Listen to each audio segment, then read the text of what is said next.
الحمد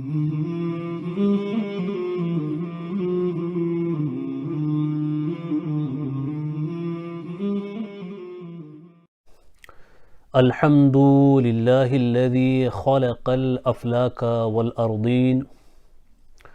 والصلاة والسلام على سيدنا ومولانا محمد من كان نبيا وآدم بين الماء والطين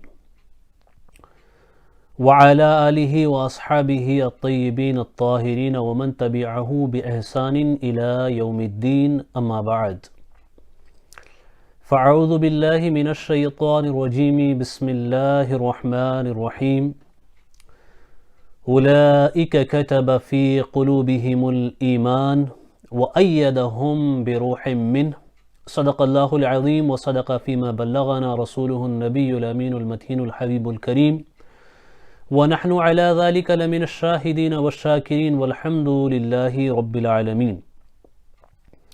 بگرداب بلا افتاد کشتی ضعیفاں و شکستاں را تو پشتی بحق خواجہ عثمان ہارون مدد کن مدد کن مدد کن یا معین الدین چشتی غوث اعظم بمنے بے سرو ساما مدد قبل دی مدد کعبہ ایمان مدد شاہ بکس نوازی کن طبیبہ چار سازی کن مریض درد عصیانم اغثنی یا رسول اللہ صلی اللہ تعالی علیہ وسلم. ان اللہ و ملائکتہ یصلون علی النبی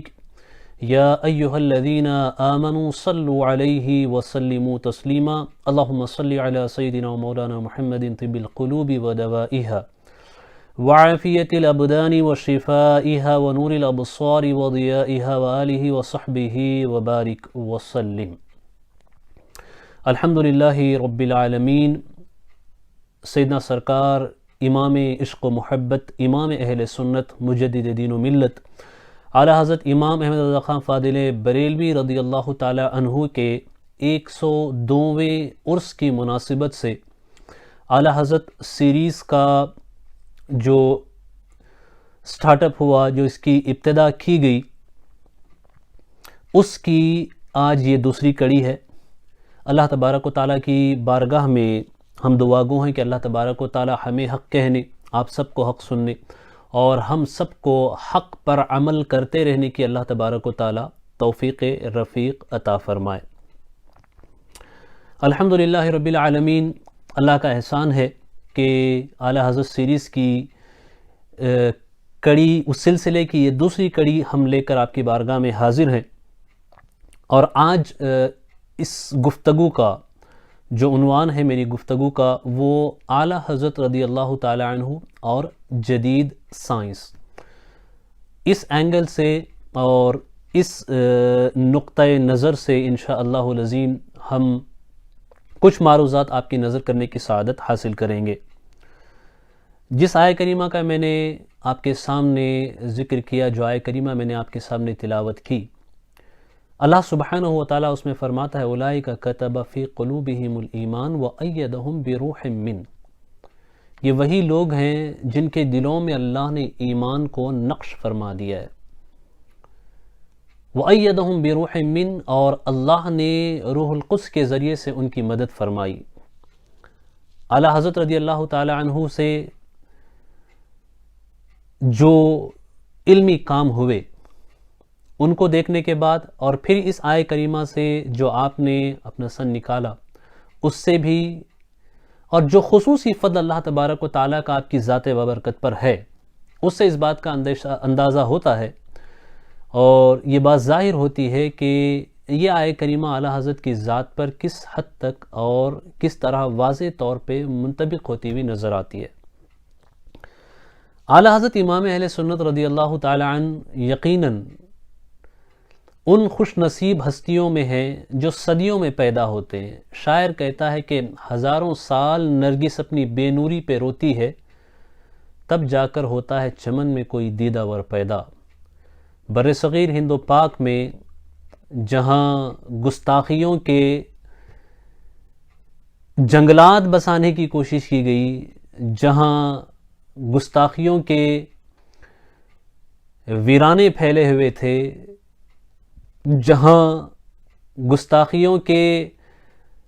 کانٹے بچھائے گئے، وہیں تعظیم، ادب، محبت، احترام اور عشق مصطفیٰ صلی اللہ تعالیٰ علیہ وسلم کی خوشبو لیے ہوئے اس چمن میں ایک گل کھلا، اسی گل کو تاجدار اہل سنت اعلیٰ حضرت فاضل بریلوی کے نام سے دنیا جانتی ہے۔ میرے پیارے آقا صلاۃ التسلیم کے پیارے دیوانوں، قدرت کو جب کسی سے کام لینا ہوتا ہے تو اللہ تبارک و تعالی جن سے کام لینا چاہتا ہے ان کو مختلف علوم، مختلف فنون، ان ادوار میں جس طرح کے چیلنجز کی ضرورت پیش آتی ہے، ان سارے چیلنجز کے حوالے سے اللہ تبارک و تعالی قابلیت و صلاحیت انہیں عطا فرماتا ہے، اور پھر وہ اللہ کی عطا کردہ توفیق سے ان صلاحیتوں کا استعمال دین و سنیت کی روشنی میں، دین و شریعت کی روشنی میں نبی کریم صلی اللہ تعالیٰ علیہ وسلم کے دین کی ترویج و اشاعت کے لیے بھی استعمال کرتے ہیں، اور ساتھ ہی ساتھ دین کے دفاع کے لیے بھی استعمال کرتے ہیں۔ اعلیٰ حضرت اور سائنس یا جدید سائنس، ماڈرن سائنس، اس ٹاپک پہ اگر آپ دیکھیں تو یہ چیز واضح طور پہ آپ کو اعلیٰ حضرت رضی اللہ تعالیٰ عنہ کی حیات میں نظر آئے گی کہ اعلیٰ حضرت رضی اللہ تعالیٰ عنہ ان مفکرین کی طرح نہیں ہے،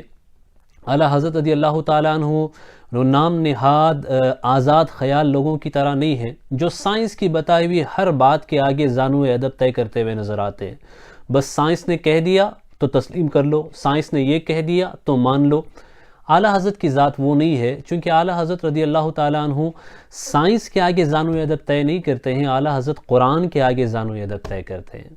اعلیٰ حضرت سائنس کے آگے نہیں جھکتے ہیں، وہ اللہ کے آگے جھکتے ہیں۔ وہ سائنس کو اپنا حاکم نہیں مانتے ہیں، وہ نبی کی شریعت کو اپنا حاکم مانتے ہیں، اور نبی کی شریعت کی روشنی میں ان کا ہر فیصلہ صادر ہوتا ہے۔ یہی وجہ ہے کہ جب سائنسی علوم پہ اعلیٰ حضرت گفتگو کرتے ہیں، جب سائنسی علوم پہ آپ قلم اٹھاتے ہیں تو وہاں پر بھی ہمیں یہ بات واضح طور پہ نظر آتی ہے۔ آپ ببانگ دوحل یہ اعلان کرتے ہیں کہ دیکھیں سائنس کے نظریات ایسے ہیں، آج کچھ ہے اور کل کچھ اس کا نظریہ ہوگا۔ سائنس ارتقائی منازل طے کرتی ہے، یعنی سائنس میں ڈیولپمنٹ کے معاملات ہوتے ہیں کہ بھائی سائنس آج ایک نظریے اور ایک تھیوری کے حوالے سے بات کر رہی ہے، اور جب تجربہ مزید وہ آگے بڑھائیں تو یہی تھیوری اور یہی نظریہ کل جا کے بدل سکتا ہے۔ تو سائنس کے اندر ثبات نہیں ہوتا، پائیداری نہیں ہوتی، اس کی باتیں اٹکل بھی ہوتی ہیں۔ لیکن قرآن کا جو معاملہ ہوتا ہے وہ ایسا نہیں ہے، وہ خالق کائنات کا کلام ہے، لہذا قرآن یہ سائنس کے آگے نہیں جھک سکتا، بلکہ سائنس قرآن کے آگے جھکتی ہوئی نظر آئے۔ اسی اینگل سے اور اسی مائنڈ سیٹ کے ساتھ اعلیٰ حضرت نے سائنسی علوم پر بھی قلم اٹھایا، اور جب آپ نے لکھا تو آپ نے حاکم سائنس کو نہیں مانا، بلکہ آپ نے حاکم قرآن و حدیث کو مانا، اور قرآن و حدیث کی روشنی میں جو سائنسی اصول نظریات تھے ان کو قرآن و حدیث کے ماتحت لا کر کے ان کی تشریح آپ نے فرمائی، اور ایسی توجیہ و تشریح فرمائی کہ ایک تو ایک مسلمان ہونے کی حیثیت سے ہمارے لیے اتنا ہی کافی ہے کہ کوئی بات قرآن میں ہے، کوئی بات حدیث میں ہے،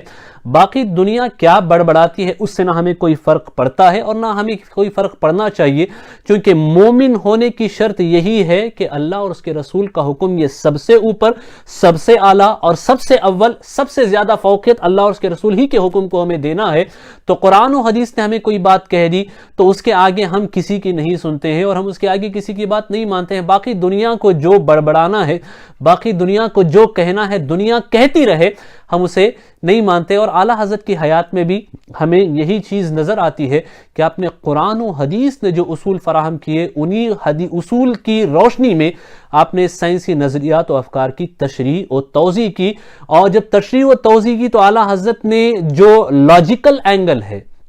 جو منطقی اینگل ہے، اسے بالکل نظر انداز نہیں کر دیا کہ صرف آپ نے قرآن و حدیث کی باتیں نقل کے طور پہ پیش کی ہو، نہیں، بلکہ قرآن و حدیث نے جو عقلی دلائل پیش کیے ہیں ان عقلی دلائل کو بھی آپ نے اجاگر کیا، اور ان عقلی دلائل کو بھی آپ نے سامنے رکھا۔ عقل و نقل دونوں کو ملا کر کے ایک ایسا حسین امتزاج، ان دونوں کو ملا کر کے ایک ایسی حسین صورت آپ نے پیش کی کہ جو سائنس کی بات ہے وہ بھی اپنی جگہ پہ رہے، اور قرآن و حدیث نے جو اصول فراہم کیے ہیں ان اصول و حدیث کے خلاف بھی کوئی بات نہ ہو۔ لہذا آپ نے ہمیشہ اس بات کی کوشش کی سائنسی نظریات پہ گفتگو کرتے ہوئے کہ قرآن و حدیث یہ ہمارے لیے حاکم ہے، ان کا قول اور ان کی بات ہمارے لیے فیصل ہے، ان سے ہٹ کے ہم کسی اور نظریے کو تسلیم نہیں کریں گے۔ یہی وجہ ہے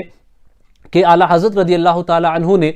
جب سائنس پہ بات کی، خاص کر کے ایک بہت بڑی تھیوری جو آج بھی اسکولوں میں پڑھائی جاتی ہے، کالجز میں پڑھائی جاتی ہے، بلکہ بہت سارے عام فہم لوگ، بلکہ مسلمان بھی بہت سارے جن کو واقفیت نہیں ہے قرآن و حدیث کی تعلیمات سے، وہ اس نظریے کے پیچھے کچھ ایسے چلتے ہیں کہ کسی اور نظریے کو اس کے سامنے قبول کرنے کے لیے تیار ہی نہیں ہوتے، جبکہ جو نظریہ پڑھایا جاتا ہے زمین کے حرکت کے حوالے سے، موشن آف دا ارتھ کے حوالے سے، اس پہ اعلیٰ حضرت رضی اللہ عنہ نے ایک مستقل کتاب لکھی، فتح مبین در رد حرکت زمین۔ اس کتاب کا انگلش میں بھی ترجمہ ہو چکا ہے، successful refute of theory of motion of the earth, اس نام سے اس اعلیٰ حضرت کی کتاب کا ترجمہ بھی ہو چکا ہے، جس میں آپ نے متعدد دلائل کے ساتھ اس بات کو ثابت کیا کہ جو سائنس کا نظریہ ہے وہ کیا ہے، اور جو قرآن مجید کا نظریہ ہے، اسلامی نظریہ جو ہے وہ نظریہ کیا ہے۔ یہ سائنس کہتی ہے کہ زمین حرکت کرتی ہے، یہ سائنسدانوں کا اپنا نظریہ ہے، اس کی جو بنیاد ہے وہ انسانی عقل ہے،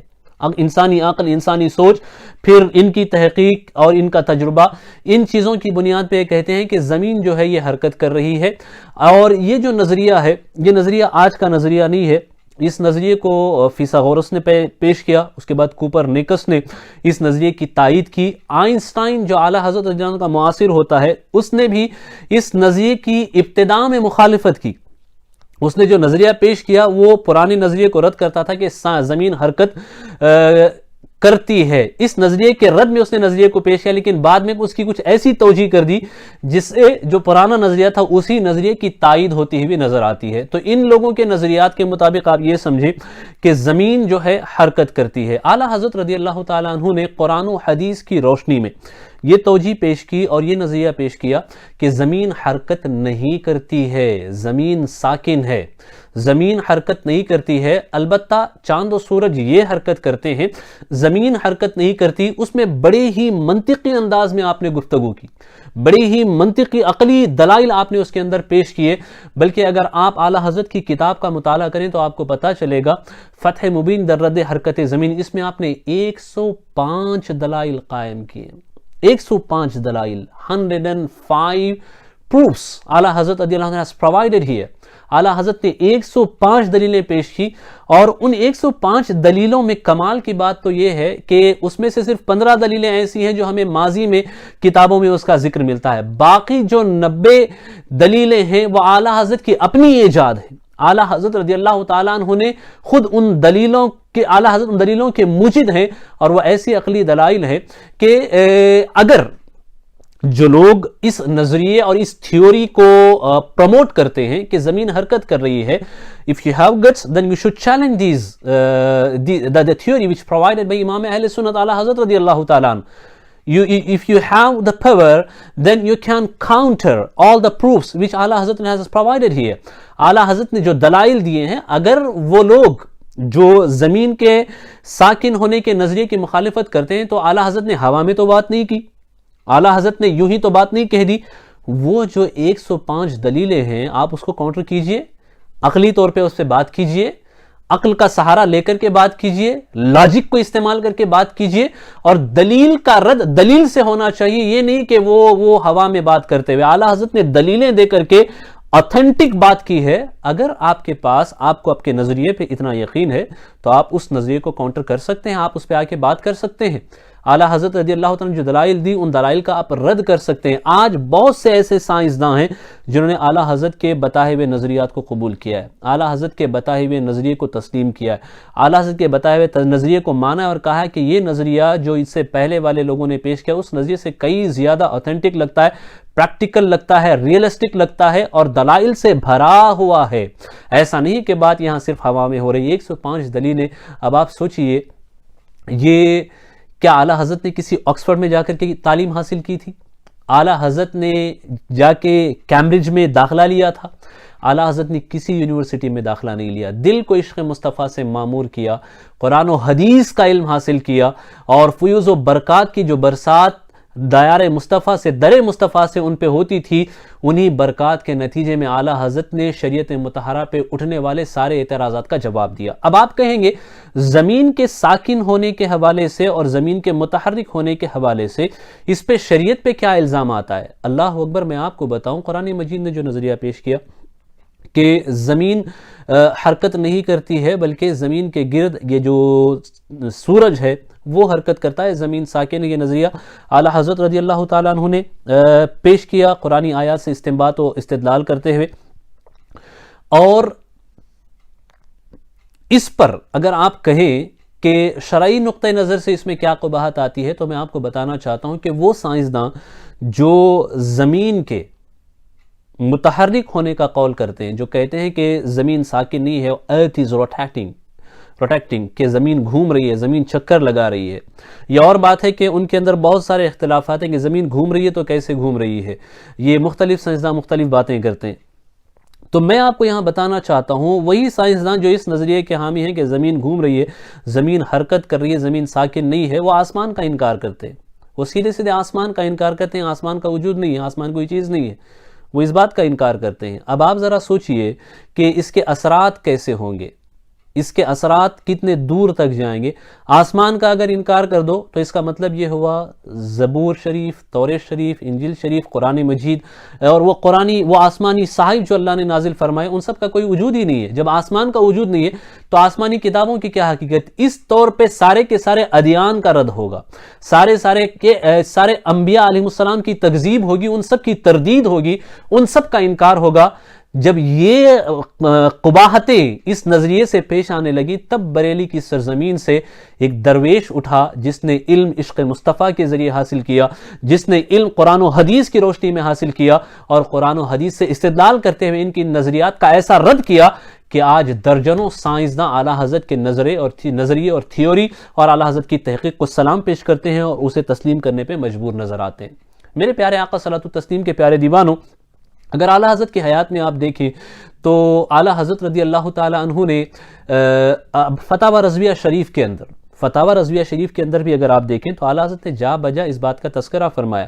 جا بجا اس بات کی طرف اشارہ، بلکہ وضاحت کے ساتھ، صراحت کے ساتھ آپ نے اس بات کا قول کیا ہے کہ آپ نے اپنے جوابات میں بھی اس کا اظہار کہ ہمیں سائنس سے کوئی دقت نہیں ہے، سائنس کے نظریات سے بھی ہمیں کوئی دقت نہیں ہے، لیکن سائنس کے وہ نظریات جب قرآن و حدیث سے متصادم ہوں اور مسلمان اسے مان کر کے اپنا ایمان کھونے کے در پہ آ جائیں، تو اس موقع پہ اعلیٰ حضرت فرماتے ہیں کہ ہم یہ ہرگز نہیں ہونے دیں گے۔ ہم قرآن و حدیث کی روشنی میں بات کریں گے، اور جہاں جہاں سائنس قرآن و حدیث سے متصادم نظر آتی ہے ہم وہاں سائنس کا رد بھی کریں گے، اور وہ رد نقلی بھی ہوگا، عقلی بھی ہوگا۔ اور ہم یہ نہیں چاہتے کہ قرآن کو سائنس پہ پیش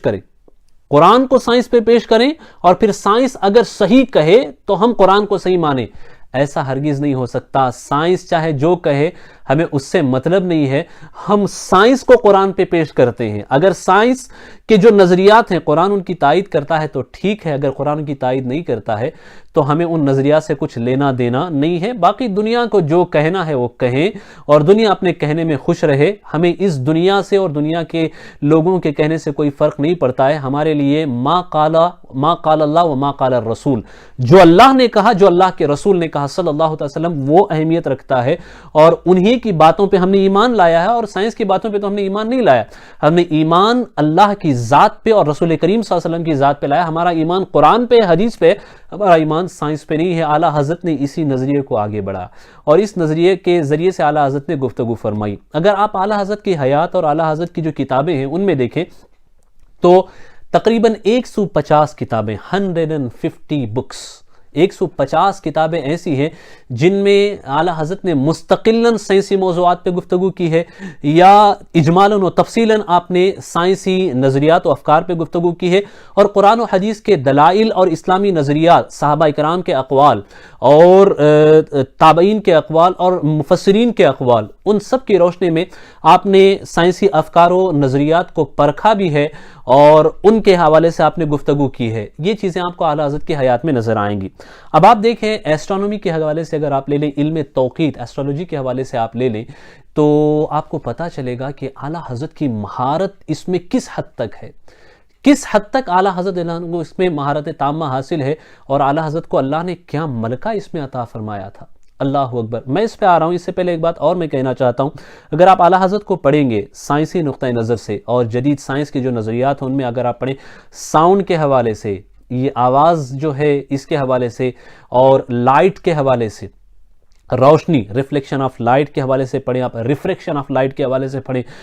روشنی کے انعکاس کے حوالے سے، انعکاس نور ہو یا انعطاف نور ہو، اس حوالے سے آپ اعلیٰ حضرت رضی اللہ عنہ کو پڑھیں، تو آپ نے کس طرح وضاحت کے ساتھ اپنی کتابوں میں آپ نے اس کا ذکر فرمایا ہے، اور کس طریقے سے ان نظریات کی آپ نے تشریح اور توضیح کی ہے، یہ آپ کو نظر آئے گا۔ اگر آپ دیکھیں تو اعلیٰ حضرت نے بہت سارے وہ سائنسداں جو دہریہ ٹائپ کے ہیں، اور جن کا خالق کی ذات پہ کوئی یقین نہیں ہے، اللہ کی ذات پہ جن کا کوئی یقین نہیں ہے، پیدا کرنے والے کریٹر کی ذات پہ جن کا کوئی یقین نہیں ہے، ایسے بہت سارے سائنسدانوں کا آپ نے شدید رد فرمایا،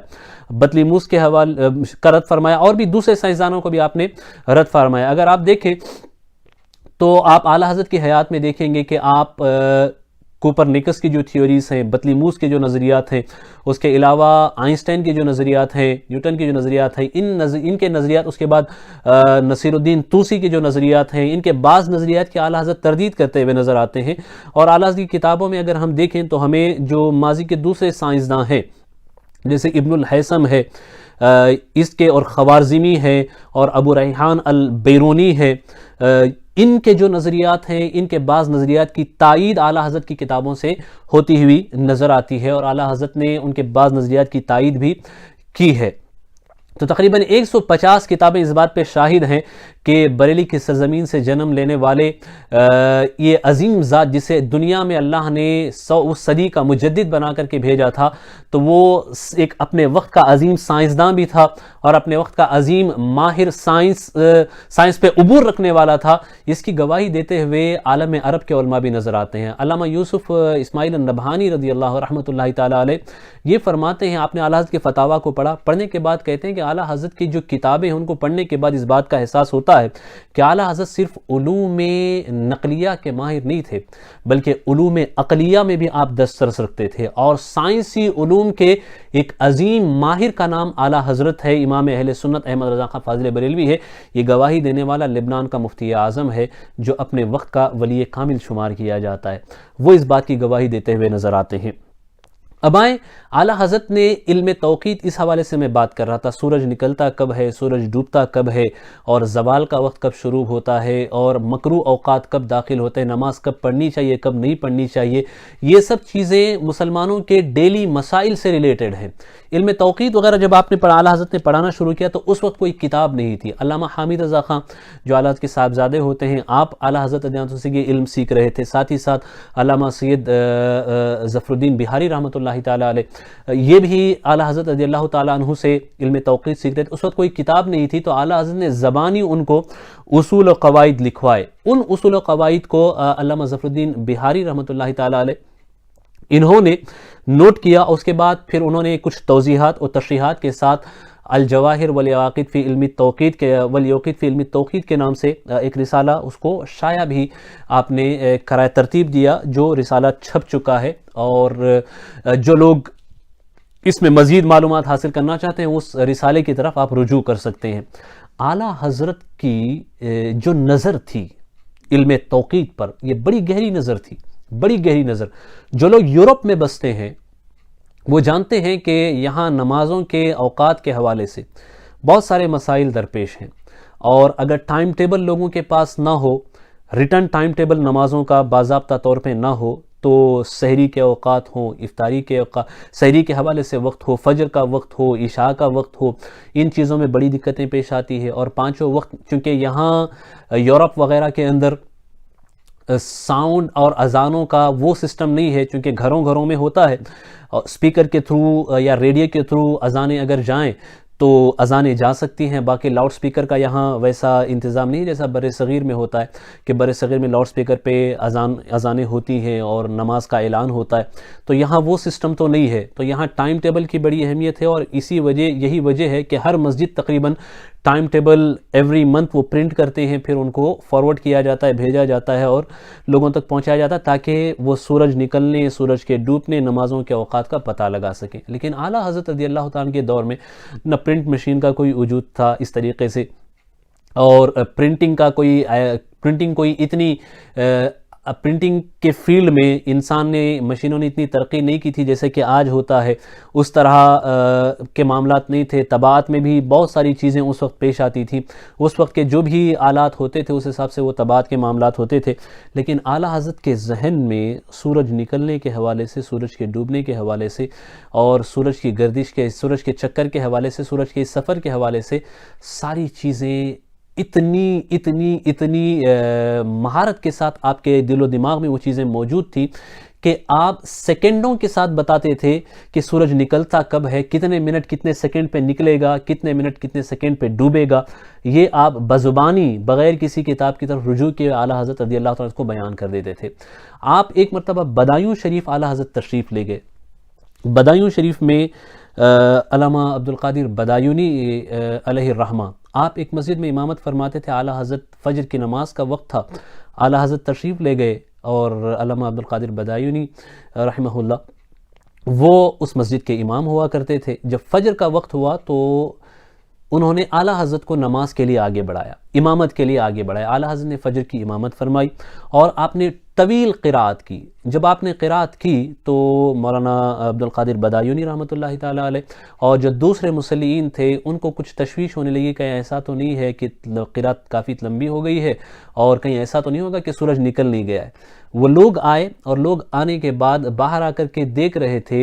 سورج نکلنے کی جو سمت ہوتی ہے مشرق کی سمت میں، لوگ نظریں اٹھا کے دیکھتے ہیں سورج نکل تو نہیں گیا کیونکہ قرات لمبی ہو گئی اور ہو سکتا ہے سورج نکل گیا ہو. تو اعلیٰ حضرت نے جب باہر آیا اور اعلیٰ حضرت نے دیکھا کہ لوگ اس حوالے سے کچھ تشویش میں مبتلا ہیں تو اعلیٰ حضرت فرماتے ہیں کہ ابھی سورج نکلنے کے لیے 3 منٹ کچھ سیکنڈ باقی ہیں، اور اتنے منٹ 3 منٹ 48 سیکنڈ یا 45 سیکنڈ باقی ہیں اور اتنے ہی منٹ اور سیکنڈ کے بعد سورج نکلے گا. لوگوں نے دیکھا اعلیٰ حضرت نے جو منٹ اور سیکنڈ بتائے تھے اسی ٹائم کے حساب سے اسی وقت کے مطابق سورج نکلا. تو آپ اسے اندازہ لگا سکتے ہیں کہ اعلیٰ حضرت کی اس علم میں، ایسٹرولوجی اور ایسٹرونومی میں کتنی مہارت تھی.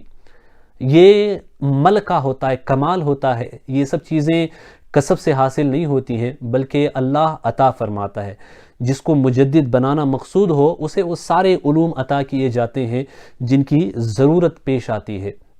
اور اگر آپ دیکھیں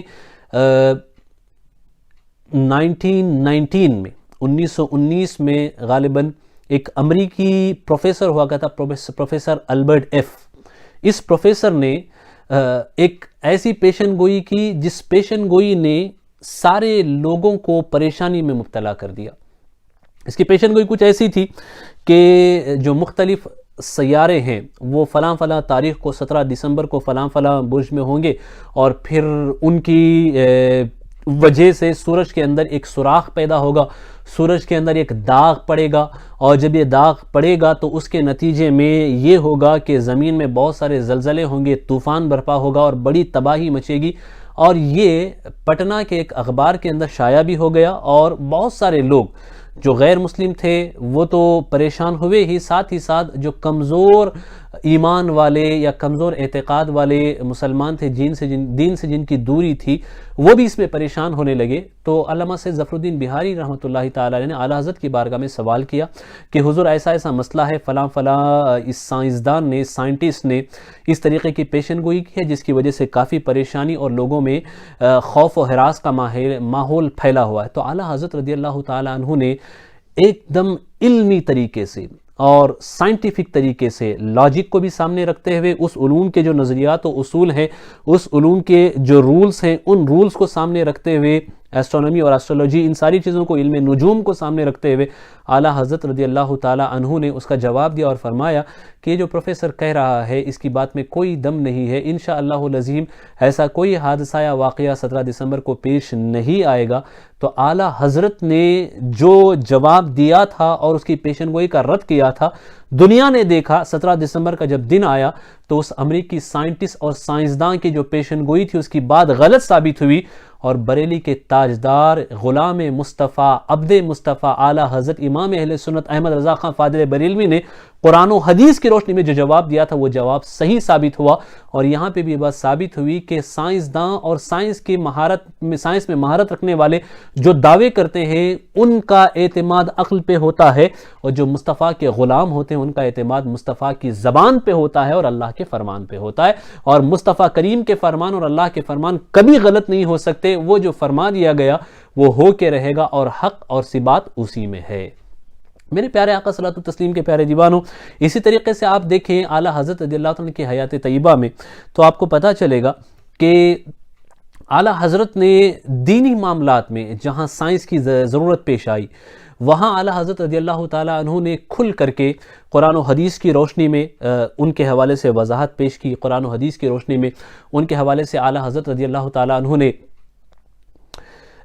کلام فرمایا، اعلیٰ حضرت نے اس حوالے سے کتابیں لکھی، رسالے لکھے، تحریریں لکھی، اور اس کے ذریعے سے امت مسلمہ کی آپ نے رہنمائی فرمائی۔ بہت سارے بڑے بڑے وہ لوگ جو سائنس کے ماہر کہلاتے ہیں، آج آپ جانتے ہیں جو ایٹمک پاور ہوتا ہے نا، ایٹمک انرجی، اس کی اہمیت آج اتنی ہے کہ اس کے ذریعے سے ملکوں کی بقا، کسی ملک کا باقی و سلامت و محفوظ ہونا ایٹمک انرجی پہ آج کل ڈیپینڈ کرتا ہے۔ جس ملک کے پاس ایٹم بم ہے وہ اپنے آپ کو سیف تصور کرتے ہیں، پروٹیکٹڈ تصور کرتے ہیں، جن کے پاس ایٹم بم نہیں ہے وہ اپنے آپ کو تھوڑا سا انسیف محسوس کرتے ہیں۔ یہ ایٹمک انرجی چند ہی گنتی کے چند ممالک کے پاس یہ ایٹمک انرجی ہے، اور گنتی کے چند ممالک ہیں جو ایٹم بم رکھتے ہیں۔ پاکستان جو ہے اس کے پاس بھی ایٹمی طاقت ہے، اور پاکستان کو ایٹمی طاقت بنانے والے جو وہاں کے سائنسداں ہیں ڈاکٹر عبد القدیر خان، انہوں نے اعلیٰ حضرت کی حیات پہ اور اعلیٰ حضرت کی سائنسی خدمات پہ آرٹیکلز لکھے ہیں۔ اعلیٰ حضرت رضی اللہ عنہ بحیثیت سائنسداں اور جو سائنسی کمالات اعلیٰ حضرت کے پاس ہیں اس کے حوالے سے ان کے آرٹیکلز ہیں جو باضابطہ طور پہ اخبارات میں چھپے ہیں، اور وہ آج بھی وہ تحریریں محفوظ ہیں۔ تو میں پوچھنا چاہتا ہوں کہ اعلیٰ حضرت نے ایٹمک انرجی جو چند ممالک کے پاس ہے اس پہ بھی اعلیٰ حضرت نے کلام فرمایا اپنی کتابوں میں، قرآن و حدیث کی روشنی میں۔ اس کے علاوہ الٹرا ساؤنڈ کی جو تھیوری ہے اس کے حوالے سے اعلیٰ حضرت نے کلام فرمایا، ساؤنڈ کے حوالے سے جو نظریات ہیں ان پہ کلام فرمایا، روشنی کے جو نظریات ہیں اس پہ کلام فرمایا۔ غرض کہ اگر میں گناتا جاؤں تو ایک لمبی فہرست ہے جو اعلیٰ حضرت نے اس میں کمال انجام دیے ہیں۔ آپ سوچ لیں اگر صرف وہ ایک کتاب فتح مبین در رد حرکت زمین، اس میں جو سائنٹیفک طریقے سے آپ نے گفتگو فرمائی ہے، اگر صرف اسے لوگ پڑھیں تو سمجھ میں آئے گا کہ اعلیٰ حضرت جہاں اپنے وقت کے محدث تھے، مفسر تھے، محقق تھے، مفتی تھے، فقیہ تھے، مفکر تھے، وہیں اعلیٰ حضرت اپنے وقت کے ایک عظیم سائنسداں بھی تھے، اعلیٰ حضرت اور سائنس کے ماہر بھی تھے۔ میرے پیارے آقا صلی اللہ علیہ وسلم کے پیارے دیوانوں، تیمم کے حوالے سے اعلیٰ حضرت کی بارگاہ میں سوال کیا گیا۔ میں آپ کو بتاؤں، جیولوجی ایک علم ہوتا ہے، علم ارضیات، جیولوجی، اس میں زمین سے متعلق اور مٹی سے متعلق ان چیزوں کا تذکرہ ہوتا ہے، اور اسی کی ایک قسم ہوتی ہے علم الاحجار جس کو پیٹرولوجی کہا جاتا ہے۔ اس میں علم الاحجار میں جو پتھر ہوتے ہیں ان کے حوالے سے گفتگو ہوتی ہے، ان کے اقسام پہ گفتگو ہوتی ہے۔ اب مسئلہ یہ تھا کہ تیمم کس سے کرنا جائز ہے اور تیمم کس سے کرنا جائز نہیں ہے، تیمم کس سے کیا جا سکتا ہے، تیمم کس سے نہیں کیا جا سکتا، یہ مسئلہ تھا۔ تیمم کے حوالے سے شرعی احکام یہ ہے کہ جو چیز جنس ارض سے ہے، جو مٹی کی ہے، جو جلانے پہ تباہ نہ ہو جائے، فنا نہ ہو جائے، ایسے سے تیمم کیا جا سکتا ہے۔ اگر آپ دیکھیں تو جو ماضی کے فقہا گزرے ہیں ان کی کتابوں میں اگر آپ دیکھیں تو انہوں نے تقریباً 84 ایسی اقسام گنائی ہیں جن کے اوپر تیمم کیا جا سکتا ہے۔ اگر شرائط پائے جائیں، حاجت و ضرورت ہو، تو ویسے موقع پر ان 84 قسموں کو انہوں نے 84 اقسام ذکر کیے ہیں زمین کے اجناس و اقسام میں سے کہ بھئی اس پر تیمم کیا جا سکتا ہے۔ یہ ماضی کے ائمہ اور فقہا کی جو کتابیں ہیں ان میں دیکھیں تو ان کا ذکر ملتا ہے، لیکن جب بریلی کے تاجدار اس مسئلے پہ گفتگو کرتے ہیں تو 84 جو اقسام اپنی جگہ پہ ہیں وہ تو اپنی جگہ وہ موجود ہیں اپنی جگہ، اس پر مزید اعلیٰ حضرت نے 107 اقسام کا اضافہ فرمایا۔ قرآن و حدیث کی روشنی میں یہ ثابت کر دکھایا، بتایا کہ ان 84 اقسام کے ساتھ ساتھ مزید 107 قسمیں ایسی ہیں جن کے اوپر تیمم کرنا جائز ہے، جن پر تیمم کریں تو تیمم شرعی روشنی میں، شرعی قوانین کی روشنی میں درست ہوگا، صحیح ہوگا۔ یہ 107 اقسام کا اضافہ اعلیٰ حضرت نے فرمایا۔ اس کے علاوہ فقہا کی کتابوں میں اگر آپ دیکھیں تو تقریباً 58 ایسی قسمیں انہوں نے اس کا ذکر کیا ہے جس پہ تیمم کرنا ناجائز ہے، اور اس پہ تیمم کریں تو جائز نہیں ہوگا، تیمم درست نہیں ہوگا۔ اعلیٰ حضرت نے ان 58 کا ذکر تو کیا ہی، ساتھ 72 مزید اس میں اضافہ فرمایا کہ مزید یہ 72 اقسام ایسے ان پہ اگر کوئی تیمم کر لے تو اس پہ تیمم نہیں ہو سکتا۔ آپ ذرا سوچئے، یہ علم کا جو دریا بہ رہا ہے بریلی شریف سے، یہ علم کا یہ علم کی جو بہاریں وہاں سے پوری دنیا میں پھیلی ہے، یہ سب اعلیٰ حضرت رضی اللہ عنہ کو کیسے ملی؟ آپ مدرسہ، آپ کسی اسکول میں، آپ کسی یونیورسٹی میں نہیں گئے،